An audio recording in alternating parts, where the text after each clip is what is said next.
सुन रहे हैं प्रिंस दीवाना की आवाज में mix by Paytm music recording studio Tarapur Mumbai.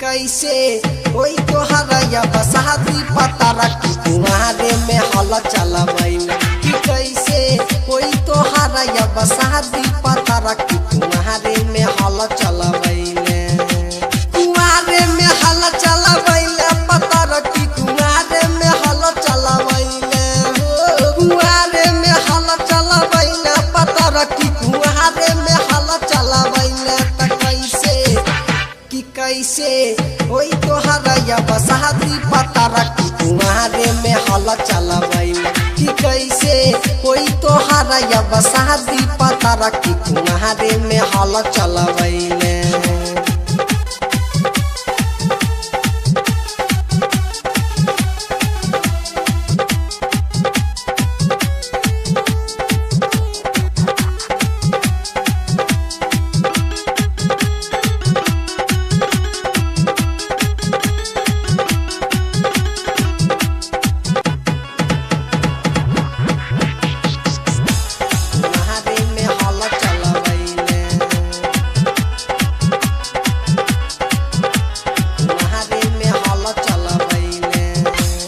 बाप के सपना तुरले केतना के दी लगे तोहरा चक्कर में सुना के सोनिया भैनी में टरी कफे लगे भैनी में टरी कफे लगे।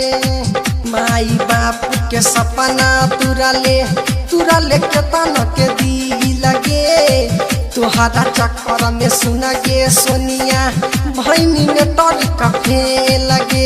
कुमारे में होठा चुसबैले पता रखी कुमारे में होठा चुसबैले हाँ कुमारे में होठा चुसबैले पता रखी कुमारे में होठा चुसबैले कि कैसे कोई तोहरा बसाती पता रखी कुमारे में हल चलबैले कि कैसे कोई तोहरा बसाती पता रखी कुमारे में हल चलबैले।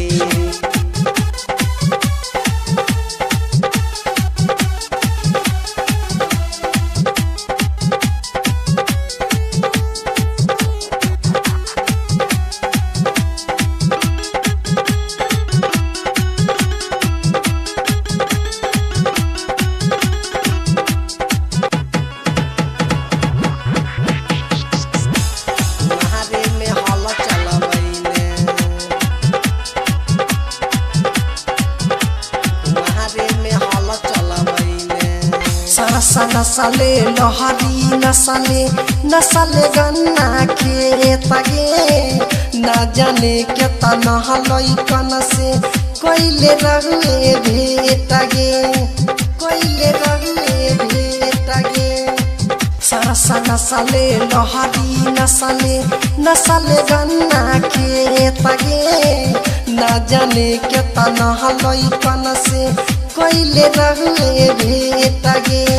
कहले रौकी प्रिंस दीवाना नाम हसैले ना कहले रौकी प्रिंस दीवाना नाम हसैले ना कि कैसे कोई तोहरा बसाती पता रखी कुआरे में हल चलबैल कि कैसे कोई तोहरा बसाती पता रखी कुआरे में हल चलबैल।